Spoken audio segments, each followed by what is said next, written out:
Assalamualaikum warahmatullahi wabarakatuh. Yang saya hormati dosen pengampu Ibu Pidayan Sasnifa SHMC. Saya akan mempresentasikan tugas untuk memenuhi makalah hukum pidana dengan judul perceraian. 1. Pengertian perceraian. Perceraian adalah kebalikan dari pernikahan dan berakhirnya suatu perkawinan. Perceraian merupakan terputusnya hubungan antara suami istri oleh suami atau hakim yang mencerai.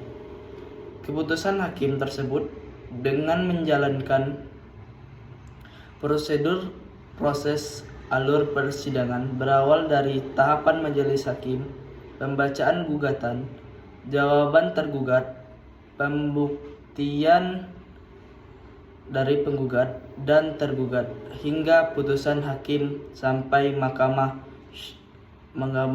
peradilan agama memberikan dokumen keputusan perceraian hingga akta cerai, seperti disebabkan oleh kegagalan suami atau istri dalam menjalankan kewajiban peran masing-masing sesuai syariat agama. Perceraian dipahami sebagai akhir dari ketidakstabilan perkawinan antara suami istri yang kemudian hidup terpisah dan diakui secara sah berdasarkan hukum yang berlaku. Keharusan perceraian dilakukan di depan sidang peradilan agama. Ini sejalan dengan ketetapan syariat Islam bahwa mudarat haruslah dihilangkan, dan turunan dari kaidah tersebut apabila terjadi pembenturan antara maslahat dan mudarat, maka maslahat yang lebih diutamakan. Artinya, tugas dan fungsi hakim peradilan agama merupakan tugas suci, dan dalam hal perkara perceraian, hakim peradilan agama bertugas untuk mewujudkan kembali keluarga sakinah, mawaddah, dan warahmah. Dalam Islam, bahwa perceraian itu sangat dibenci oleh Allah Subhanahu wa Ta'ala. Alur proses persidangan perkara permohonan perceraian di pengadilan agama. Majelis hakim berupaya mendamaikan penggugat dan tergugat. Namun, bila mana penggugat meminta majelis hakim untuk melanjutkan perkara tersebut, maka majelis hakim membacakan gugatan.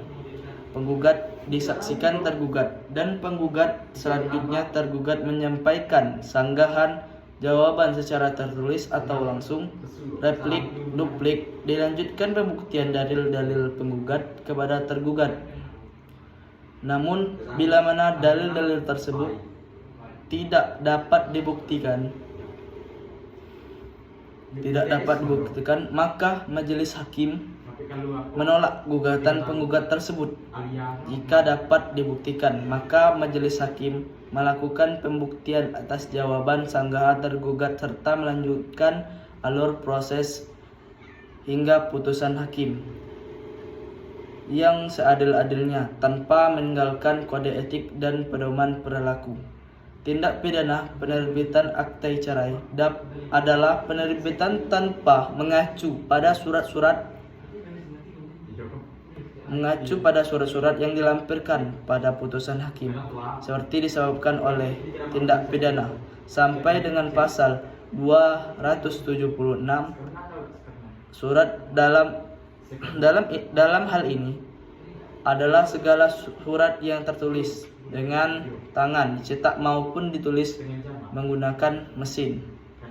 2. Akibat perceraian. Akibat hukum dari perceraian karena ketidakmampuan suami dalam menafkahi istri dengan perkara. Yang pertama merupakan menyebabkan ikatan perkawinan antara suami dan istri menjadi putus demi hukum dengan menjatuhkan talak satu, sehingga keduanya tidak dapat kembali menjalankan kehidupan suami dan istri seperti dulu. Perkawinan kemudian saat perkawinan, hak asuh atau penguasaan anak jatuh kepada penggugat karena anaknya masih di bawah umur, merupakan hak ibunya. Namun, biaya pemeliharaan tetap ditanggungkan oleh ayahnya. Akibat hukum perceraian, ketidakmampuan suami dalam menafkahi istri tidak diatur di dalam komplikasi hukum Islam secara terperinci. Namun, jika pihak istri mengajukan gugatan berupa membayar nafkah iddah dan dikabulkan oleh pihak pengadilan sepanjang istri tidak nusyuz atau durhaka kepada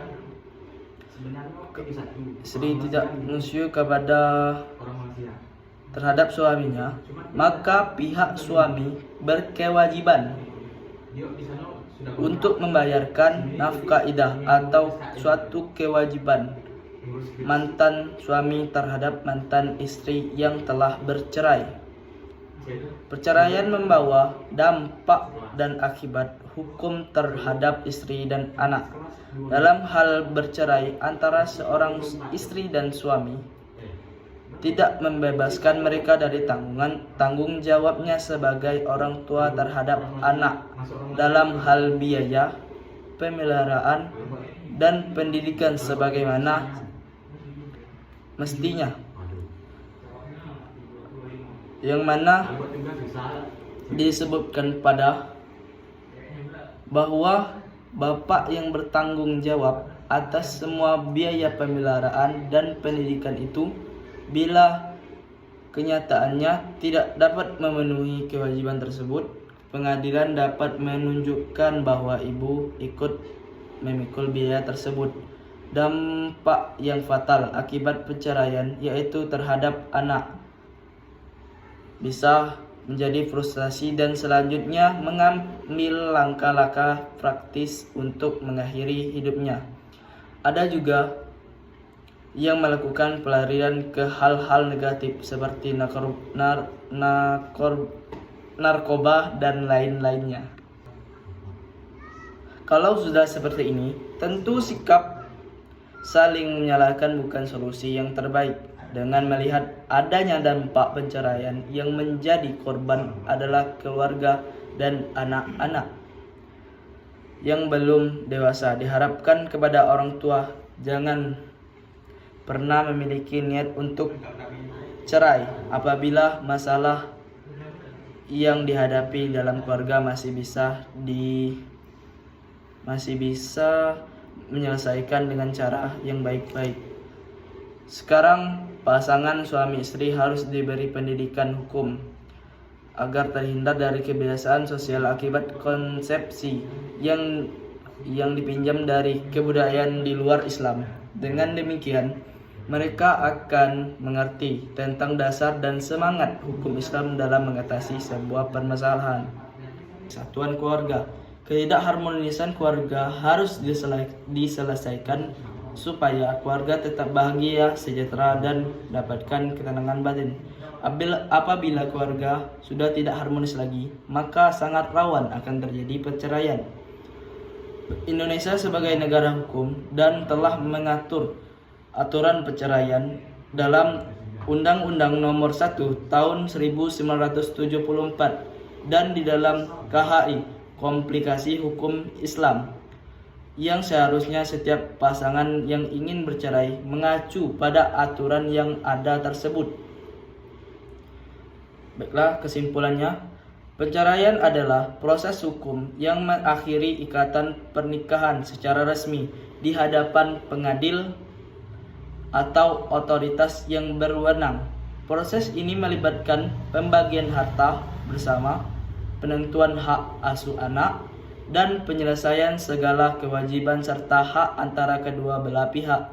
Perceraian bisa disebabkan oleh berbagai faktor, termasuk perbedaan yang tidak dapat didamaikan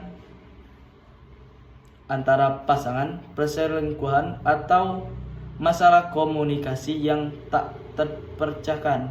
Ini merupakan keputusan serius dengan konsekuensi jangka panjang, baik secara emosional maupun finansial bagi kedua belah pihak dan anak-anak yang terlibat.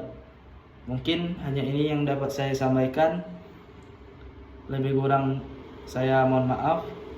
Saya akhiri, wabillahi taufiq wal hidayah. Wassalamualaikum warahmatullahi wabarakatuh.